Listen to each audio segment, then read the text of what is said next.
Hi everyone, welcome back to my YouTube channel. I hope कि आप सब लोग बहुत अच्छे होंगे। नेक्स्ट मॉर्निंग वांगजी बिल्कुल उसी पोजीशन में उठा था जिसमें रात को वो सोया था। कमरा भी बिल्कुल वैसे ही था जैसे वो कल रात को था। इसका मतलब है इस कमरे में रात को कोई भी नहीं आया। वांगजी उठने के बाद सोच रहा था कि अब उसे क्या करना चाहिए।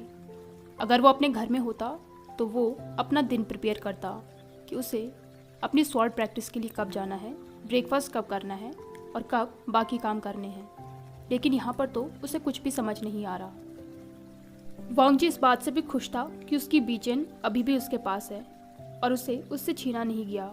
इसका मतलब कि वो अपनी स्वॉर्ड प्रैक्टिस यहाँ पर भी कर सकता है। लेकिन वो करे कहाँ पर, यहाँ तो जगह ही नहीं है। वांगजी को बहुत ज़्यादा भूख लग रही थी।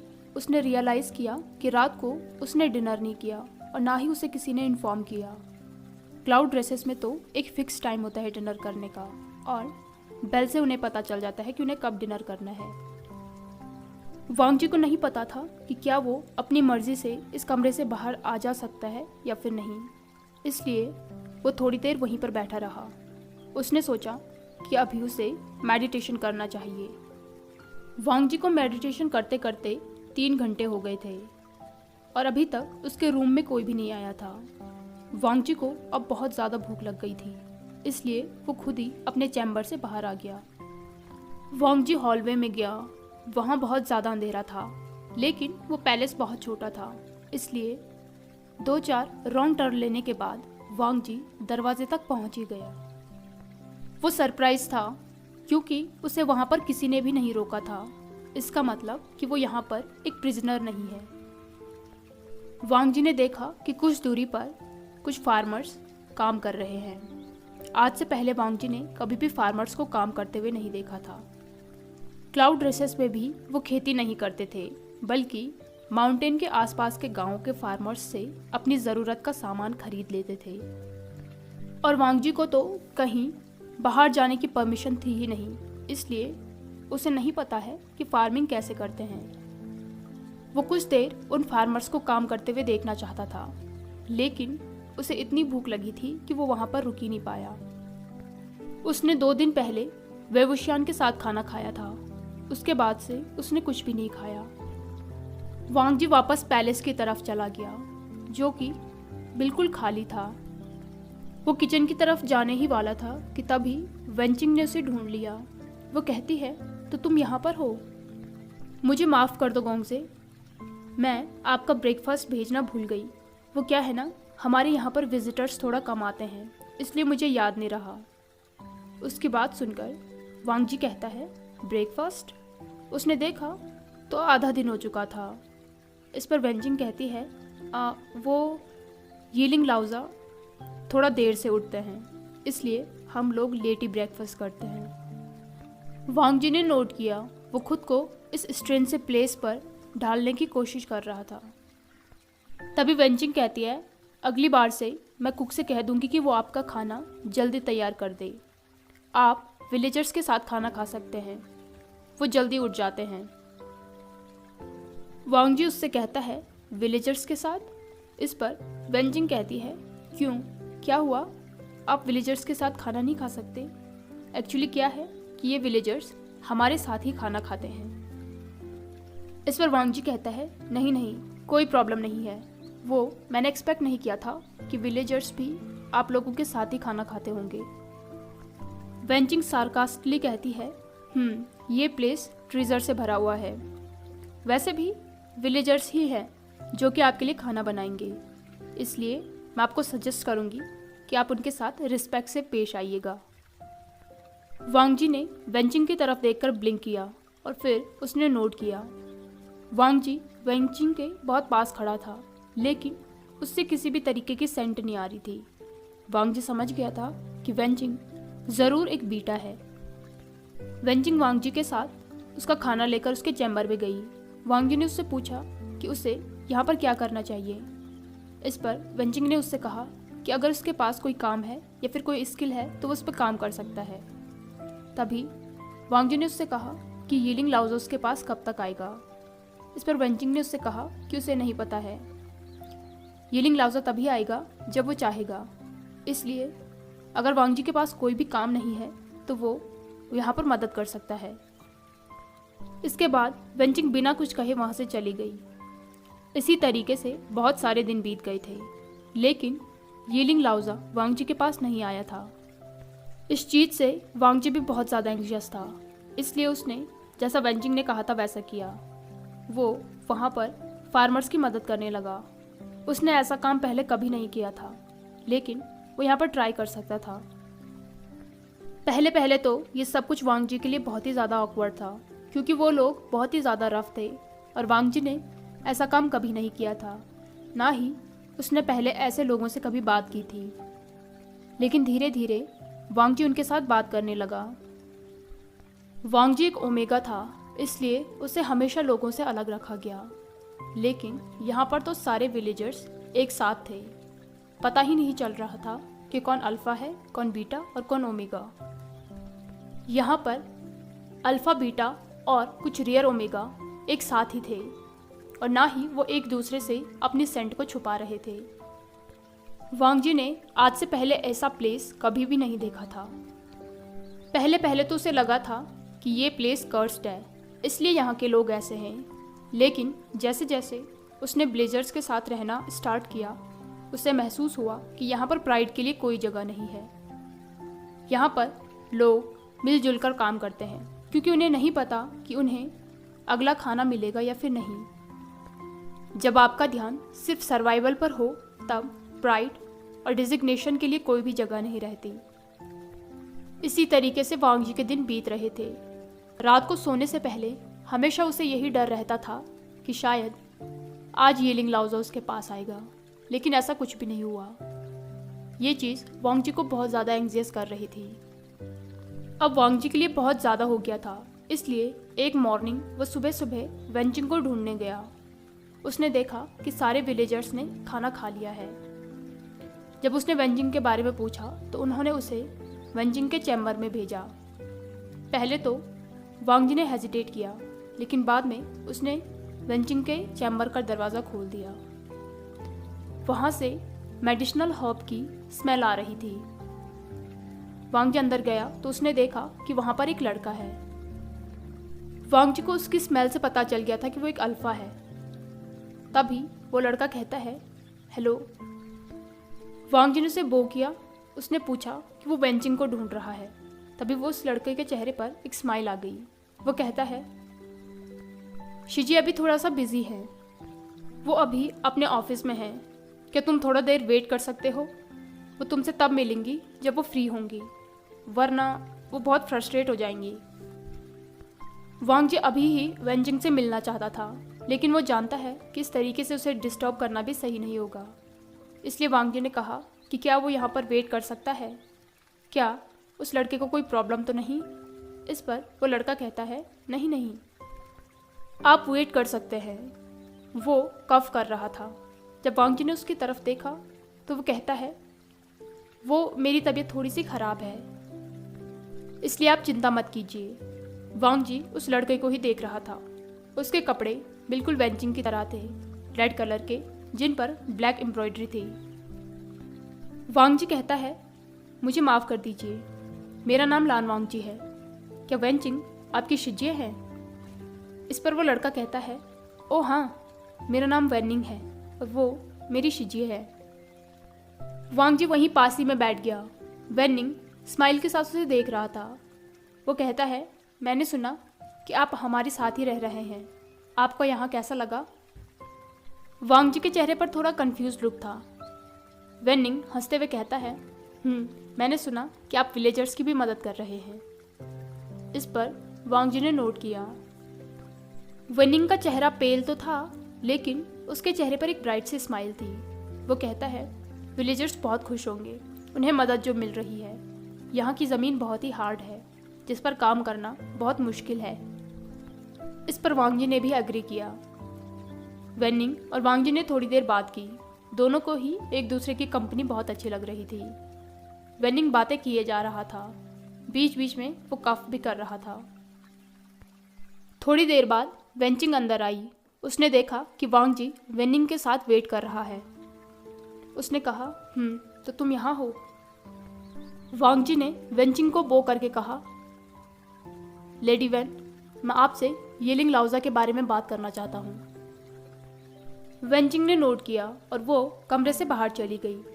वांग जी भी उसके पीछे पीछे गया। वेंचिंग कहती है, तुम येलिंग लाउजा से मिलने के लिए इतने बेताब हो कि तुमने मेरे भाई को भी परेशान कर दिया। वांग जी हेजिटेंटली कहता है, मैं उससे मिलना नहीं चाहता हूँ, लेकिन मुझे डर लग रहा है। येलिंग लाउजा मुझसे मिलने कब तक आएंगे? इस पर वेंचिंग ने कहा, वो अभी तक तुमसे मिलने नहीं आया। इस पर वांग जी ने नहीं में जवाब दिया।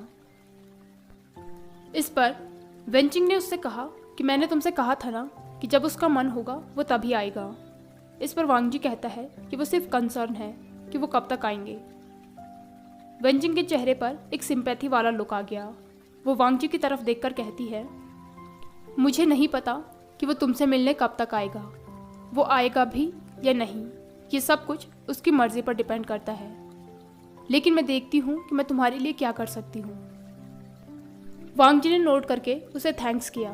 तभी वेंचिंग हेजिटेंटली पूछती है, वैसे तुम चाहते हो कि वो तुमसे मिले या फिर तुम नहीं चाहते हो? वांग जी ने इसका कोई जवाब नहीं दिया।